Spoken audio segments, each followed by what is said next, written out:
जय गुरु जी, शुक्राना गुरु जी, अनंतम शुक्राना हमारे गुरु जी महाराज का। ओम नमः शिवाय, शिव जी सदा सहाय। ओम नमः शिवाय, गुरु जी सदा सहाय। शुक्राना, अनंतम शुक्राना। आज शिव पुराण रीडिंग में अब हम चैप्टर शुरू कर रहे हैं 12th, जिसकी हेडिंग है कर्म, यज्ञ, भक्ति और साम सबका वर्णन। नारद जी ने कहा, हे ब्रह्मा जी, इसी बात को अच्छी तरह से फिर कहिए। ब्रह्मा जी ने कहा, एक समय में सब ऋषियों को साथ लेकर क्षीर सागर के तट पर भगवान विष्णु की स्तुति करने गया, और जब हमने उनकी स्तुति की तो उन्होंने शिवजी के चरणों का ध्यान करके प्रसन्न होकर कहा कि हे ब्रह्मादि देवताओं, तुम लोग क्यों आए हो? तुम्हारा क्या कार्य है? मुझसे कहो। ऋषि कहते हैं कि हे महाराज, दुखों को दूर करने वाली सेवा किसकी करनी चाहिए? तब भगवान बोले, हे ब्राह्मण, यह तो तुम पहले भी देख चुके हो और अब भी देखते हो, फिर भी इसको क्यों पूछ रहे हो? किंतु कार्य में तत्पर तुम्हारे और देवताओं के लिए फिर से कहता हूँ, सुनो। भगवान शंकर ही हमारे सारे दुखों के दूर करता और परम सेव्य हैं। मेरी और विशेषकर ब्रह्मा जी की भी यही सम्मति थी। मतलब ये बात भगवान विष्णु और ब्रह्मा जी दोनों के लिए कही जा रही है, और वो भी विष्णु भगवान बता रहे हैं कि मेरी और विशेषकर ब्रह्मा जी की ये दोनों की सम्मति है कि संसार में जितने भी दुख हैं उन सब को सिर्फ भगवान शंकर ही दूर कर सकते हैं। सुख चाहने वालों को कभी भी शिवजी की पूजा नहीं छोड़नी चाहिए। देवाधिदेव महेश्वर के लिंग की पूजा को त्यागने से ही तारक के पुत्र भी अपने बांधवों सहित नाश को प्राप्त हो गए थे। इस कारण लिंग मूर्तिधारी का सदैव पूजन करना चाहिए। शिव की पूजा से ही हम, तुम और सभी देवता श्रेष्ठ हुए हैं। फिर आप इस बात को कैसे भूल जाते हो? जैसे भी हो, शिवलिंग की पूजा करो। सकाम शिवार्चन करना ही योग्य है। वही बड़ी हानि, वही महाछिद्र, वही अंधता और मुग्धता है। जिस मुहूर्त और क्षण में शिवार्चन नहीं होता, शिवजी का भक्त कभी दुखी नहीं होता। मनुष्य को संसार के सारे सुख तो शिवजी की पूजा से ही प्राप्त होते हैं, लेकिन मुक्ति भी प्राप्त हो जाती है। ब्रह्मा जी कहते हैं कि जब इस प्रकार विष्णु भगवान ने कहा तो देवताओं ने उन हरि को प्रणाम किया और सब कर्मों की सिद्धि के लिए लिंगों की प्रार्थना की। तब भगवान ने विश्वकर्मा को बुलाकर कहा कि हे मुनि, मैं तो जीवों के उद्धार में लगा हुआ हूँ। तुम मेरी आज्ञा से देवताओं के लिए शिवलिंगों की स्थापना करो। ब्रह्मा जी कहते हैं कि विश्वकर्मा ने हरि की आज्ञा से देवताओं के लिए शिवलिंगों की कल्पना कर उन्हें वो सब प्रदान किए, और पद्म राग मणि का लिंग इंद्र को, सुवर्ण का कुबेर को, और पीतमणि से बना हुआ धर्मराज को, और श्याम वर्ण का वरुण को, इंद्र नील मणि का विष्णु को, और स्वर्ण में शिवलिंग ब्रह्मा जी को, और चांदी का बना हुआ विश्वदेवा और वसुओं को बनाकर दिया। पीतल का अश्विनी कुमारों को, और स्फटिक का लक्ष्मी को, तांबे का आदित्यों को, और मोती का चंद्रमा को, और वज्रलिंग ब्राह्मणों को दिया। फिर ब्राह्मण की स्त्रियों को मिट्टी का शिवलिंग बनाकर दिया, और नागों को चंदन का, मक्खन का देवी को, और भस्म का योगी को, और दधी का यक्षों को, और मिट्टी का बना हुआ छाया को दिया।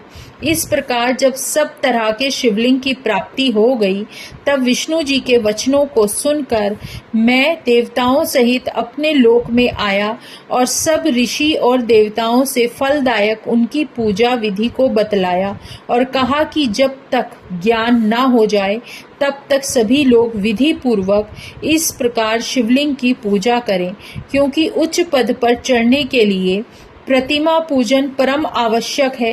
निर्गुण की प्राप्ति के लिए प्रतिमा पूजन ही उसका आश्रय है। इससे सगुण को निर्गुण की प्राप्ति होती है, और देवताओं में शिवजी सबसे बड़े हैं, अतः इनके निमित्त प्रतिमा पूजन अवश्य करें। जहाँ जहाँ जैसी भक्ति होगी वहाँ वहाँ वैसी पूजा करें। बिना पूजन और दान के पाप लगता है, और पूजा करने से ज्ञान रूप रंग की उत्पत्ति होती है और विज्ञान प्राप्त हो जाता है। अतएव जब तक गृहस्थ आश्रम में रहो तब तक प्रतिमाक से पंच देवताओं की पूजा करते रहें, अर्थात सबके मूल शिवजी की ही पूजा करो, क्योंकि मूल के सिंचन से संपूर्ण शाखाएं भी तृप्त हो जाती हैं, किंतु शाखाओं के सिंचन से मूल कभी तृप्त नहीं होता।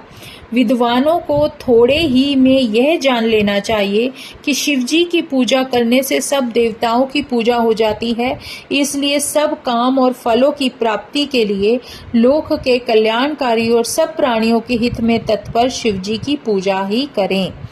अब चैप्टर आ रहा है 13, जिसमें बताई जा रही है शिव पूजन की सर्वोत्तम विधि का वर्णन। शिव पूजा की सबसे अच्छी जो विधि है उसकी डिटेल बताई जा रही है। ब्रह्मा जी बोले, हे नारद, ब्रह्म मुहूर्त में उठकर पार्वती सहित शिवजी का स्मरण करके और भक्ति पूर्वक हाथ जोड़कर उन्हें सिर झुकाएं और इस प्रकार प्रार्थना करें कि हे देवेश, अब आप उठो और ब्रह्मांड का मंगल कीजिए। फिर गुरु के चरणों में स्मरण करके शौच आदि से निवृत्त होकर मिट्टी और जल से देह को शुद्ध करके दातुन करे और सूर्य के निकलने से पूर्व दातुन करके जल से 16 बार कुल्ला करें, परंतु षष्ठी आदि यम की तिथि और नौमी को रविवार हो तो इन दोनों में दातुन न करे। नदी अथवा घर में तथा समय स्नान करके एवं देश काल के अनुसार स्नान करे। रविवार, श्राद्ध, संक्रांति तथा ग्रहण, महादान, तीर्थ तथा गर्म जल से स्नान ना करें और क्रम से वारों को देखकर ही तेल लगाएं और ऋषियों एवं पितरों की प्रसन्नता के लिए तर्पण करें और धुला हुआ वस्त्र धारण करें। मृग चर्म आदि पर आसन लगाकर त्रिपुंड लगाएं। भस्म के अभाव में जल से ही त्रिपुंड लगा लेना चाहिए। रुद्राक्ष धारण करके शिवजी की आराधना करनी चाहिए। मंत्र द्वारा 3 बार आचमन करें और फिर गुरु से सीखे हुए विधान से यथाशक्ति सब पूजन सामग्रियों के समीप शिव स्थापना करे और धीरता पूर्वक जल, गंध, अक्षत से युक्त एक अर्धे पात्र लेकर विघ्न नाशक गणेश जी की स्थापना करके शिव जी का पूजन करे। फिर द्वार पर स्थित लंबोदर नामक द्वारपाल की पूजा करे। उन पर चंदन, कुमकुम और अनेक प्रकार के धूप, दीप, नैवेद्य आदि चढ़ाकर फिर नाना प्रकार के नैवेद्यों से शिव जी का पूजन करे। प्रेम से उनकी परिक्रमा करे। फिर साष्टांग दंडवत करके इस मंत्र से भक्ति पूर्वक पुष्पांजलि अर्पित करके कहे कि हे शिव जी, मैंने ज्ञान से अथवा अज्ञान से आपकी जो भी पूजा की है वह सब आपकी कृपा से सफल हो। हे गौरीश, हे भूतनाथ, मुझ पर प्रसन्न होइए, मैं आपकी शरण में हूँ। ऐसा कहकर पुष्पांजलि अर्पित करे और हे प्रभु, अब आप अपने परिवार सहित अपने स्थान को पधारिए और हे नाथ, जब मैं पूजा करूं तब फिर आप कृपा करके यहाँ पर आइएगा। अब चैप्टर है 14 जिसमें डिटेल बताई गई है विभिन्न पुष्पों, अन्नों तथा जल धारादि से शिव पूजन महात्म्य। मतलब इन सब से शिव की पूजा करने के बाद उसका क्या महत्व मिलता है। ऋषियों ने पूछा, हे महाभाग, अब आप यह बतलाइए कि शिवजी की किन किन फूलों से पूजा करनी चाहिए और उनके क्या क्या फल हैं। सूत जी बोले, हे ऋषियों, यही प्रश्न नारद जी ने ब्रह्मा जी से किया था और उन्होंने निर्णय दिया था। ब्रह्मा जी ने कहा कि कमल पत्र, बेल पत्र, शतपत्र तथा शंख पुष्प से लक्ष्मी की प्राप्ति होती है। 20 कमल का एक प्रस्थ और 1 सहस्र बेल पत्रों का आधा प्रस्थ होता है। 16 पल का एक प्रस्थ और 10 टंक का एक पल होता है। इस तौल के अनुसार इतना तराजू पर चढ़ाकर सकाम पूजे तो सब कामनाओं की प्राप्ति होती है और यदि निष्काम पूजे तो वह शिव रूप हो जाती है। यदि कोई 10 करोड़ पार्थिव लिंगों का पूजन करे तो वह राज्य भी पा सकता है। हे मुनीश्वरों, शिवजी को प्रसन्न करने के लिए शिवलिंग पर फूल, चावल और चंदन आदि सहित अखंड जल की धारा चढ़ाकर उनकी पूजा करें। प्रत्येक रूप में एक मंत्र से 1 बेल पत्र अथवा शतपत्र या कमल चढ़ाए। प्राचीन लोगों ने शंख पुष्पों से भी पूजा करने का विशेष फल कहा है। तत्पश्चात धूप दीप नैवेद्य तथा धरती आरती प्रदक्षिणा और नमस्कार करके क्षमा विसर्जन करे। अपनी प्रधानता के लिए इसकी आधी पूजा और उससे आधी पूजा मुक्ति के लिए अर्थात कारागार से मुक्त होने के लिए करता रहे। रोग से मुक्त होने के लिए 50 कमल पुष्प, कन्या की इच्छा वाला 25,000 कमल पुष्प और विद्या के लिए घृत से उच्चाटन के लिए उतने ही परिमाण में, मारण में 1 लक्ष्य से, मोहन में उससे आधे और राजा के वशीकरण के लिए 10 लाख पुष्पों से पूजा, इतना ही यश के लिए भी, इतना ही ज्ञान के लिए 1 करोड़ और शिव दर्शन के लिए इसके आधे से पूजन करें तथा कार्यफल की सिद्धि के लिए मृत्युंजय का जप करें, जिसमें 5 लाख जप से शिवजी प्रसन्न हो जाते हैं। 1 लाख की संख्या तो सर्वत्र जाने। आयु का इच्छुक 1 लाख धतूरे के फलों से जिनकी डंडी मुलायम हो लाकर शिवजी का पूजन करे तो भुक्ति मुक्ति प्राप्त होती है। और प्रताप के लिए आक के फूल चढ़ाएं। जवा पुष्प से पूजे तो शत्रु का नाश हो और कन्नेर के पुष्प से पूजन करें तो सब रोग दूर हो जाते हैं और वस्त्र व संपत्ति की कमी नहीं रहती। हार श्रृंगार के पुष्पों से पूजें तो सुख संपत्ति बढ़ती है। राई के फूलों से पूजन करे तो शत्रु की मृत्यु होती है और यदि इसके 1 लाख फूल चढ़ाए तो बड़ा फल प्राप्त होता है। खंपा और केतकी को छोड़कर सब फूल शिवजी पर चढ़ जाते हैं। अब तुम चावलों के चढ़ाने का प्रमाण और फल सुनो। चावलों को चढ़ाने से लक्ष्मी की वृद्धि होती है, परंतु चावल अखंडित होवे और विधि पूर्वक भली प्रकार से चढ़ाए, इसकी भी 1 लाख संख्या हो और 6 प्रस्थ अथवा 2 पल होवे। चावल द्वारा प्रधानता रुद्र को पूजे और उस पर एक सुंदर वस्त्र शिवजी पर चढ़ाने का यही सुंदर विधान है। फिर उस पर एक श्रीफल, गंध और पुष्पादि सहित चढ़ाकर धूप दीप आदि 2 रुपये माशे की संख्या से दक्षिणा दे। इस प्रकार सब अंक सहित मंत्र पूर्वक शिवजी की 1 लक्ष पूजा जावे तो 12 ब्राह्मणों को भोजन कराएं। 1 लाख पल तिल चढ़ाए तो महानाश होए। 11 पल 1 तिल के बराबर होता है। हित कामना के लिए पूर्ववत पूजन करे और ब्राह्मणों को भोजन कराए। ऐसा करने से बड़े पातक से उत्पन्न दुखों का नाश हो जाता है। 1 लाख या 8 प्रस्थ जो चढ़ावे वो स्वर्ग और सुख की वृद्धि होती है। ज्वर प्रलय की शांति के लिए केवल जल की धारा मंगल देती है।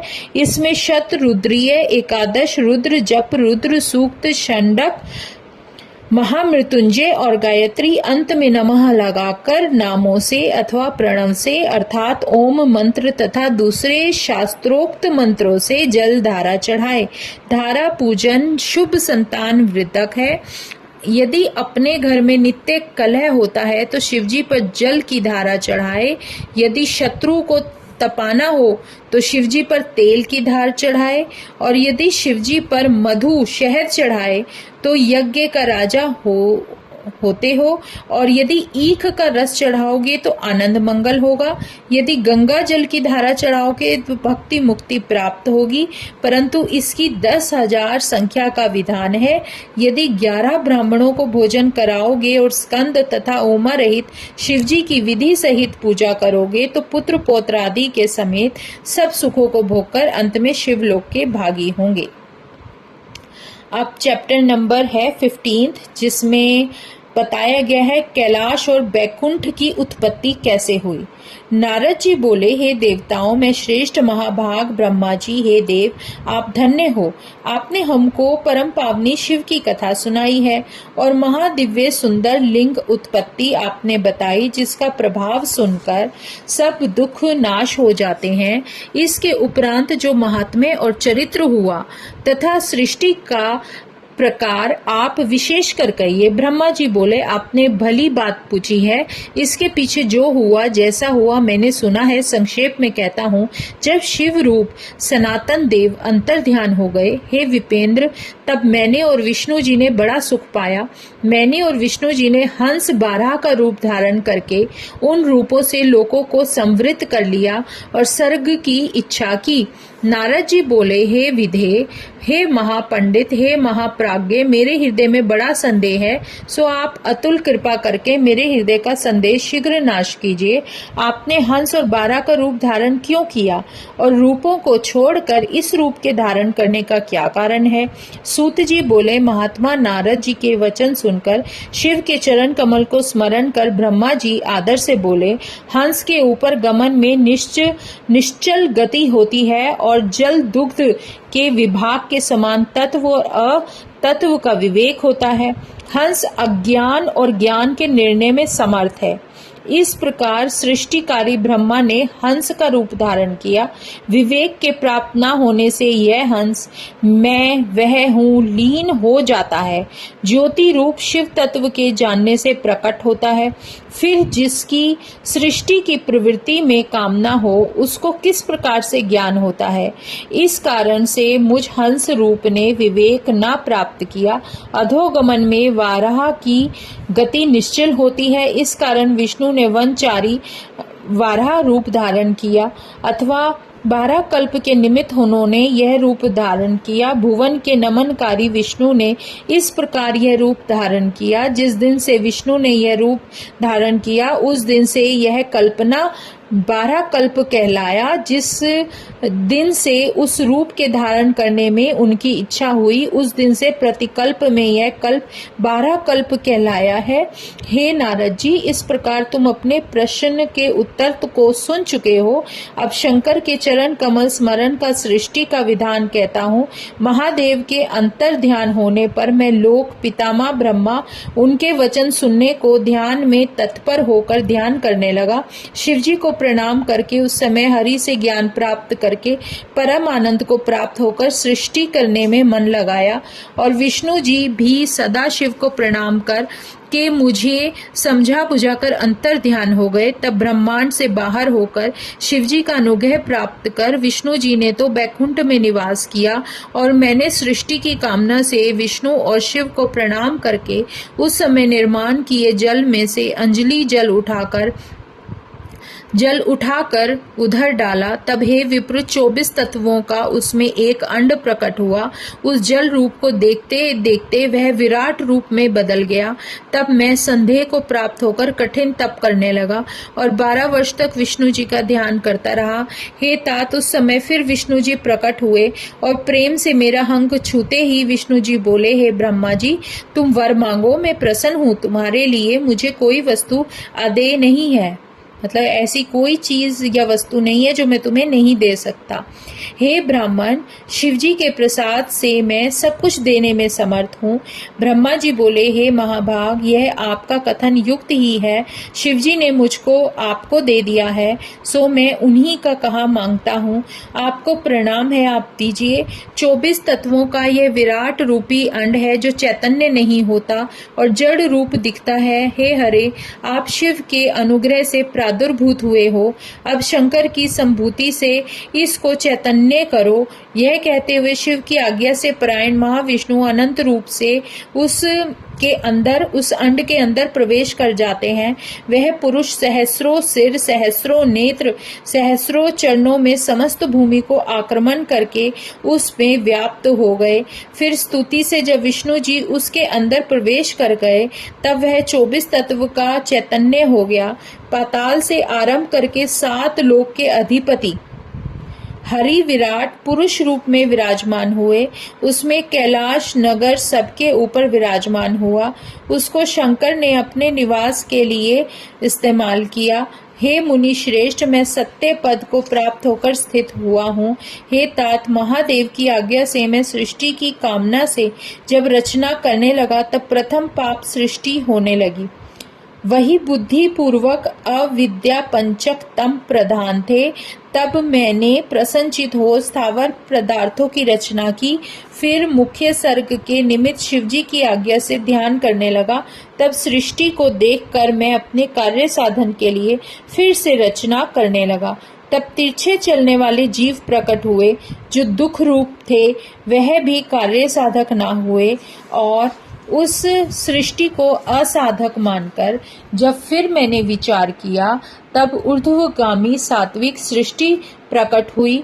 वह देवताओं की सृष्टि बहुत ही सुखदायक हुई, पर उसको भी असाधक मानकर मैं फिर विचार करने लगा। तब शंकर की आज्ञा से राजस सर्ग प्रकट हुआ, और वह मनुष्य नाम अर्वाक स्त्रोत परम साधक है। फिर महादेव जी की आज्ञा से भूत आदि सर्ग प्रकट हुआ। इस प्रकार मेरी की हुई सृष्टि 5 प्रकार की हुई। 3 सर्ग प्रकृति के भ्रम द्वारा हुए हैं। उनमें पहला मह सत्सर्ग और दूसरा सूक्ष्म भौतिक और तीसरा वैकारिक सर्ग सृष्टि का किया है। इस प्रकार यह 8 प्रकार की सृष्टि प्रकृति और विकृति के साथ है। 9वां कुमार सर्ग है, वही प्रकृति और विकृति वाला है, और इसके अवान्तर भेद इतने हैं कि जिनको मैं नहीं कह सकता। थोड़ा और उपयोगी जानकर द्विजात्मक सृष्टि कहता हूँ। सनकादिकों का जहाँ महान सर्ग हुआ है, यह सनकादिक मेरे मानस पुत्र ब्रह्म सम्मित हैं। यह 5 सुव्रत महावैराग्य से उत्पन्न हुए। ये 5 पंडित मेरी आज्ञा से ही संसार से विमुख हुए हैं, और शिव के ही ध्यान में मन लगाकर सृष्टि के करने में इन्होंने मति नहीं की। हे मुनि श्रेष्ठ, इनका सृष्टि निषेध का उत्तर सुनकर मोह को प्राप्त होकर मैंने बहुत क्रोध किया। हे मुनि, जब मैं क्रोध से व्याकुल हो गया, तब मेरे नेत्रों से जल की बूंदें गिरी। उसी समय मन से स्मरण करते ही तुरंत आकर विष्णु जी ने मुझे समझाया कि तुम अभी शंकर के संतोष के लिए घोर तप करो।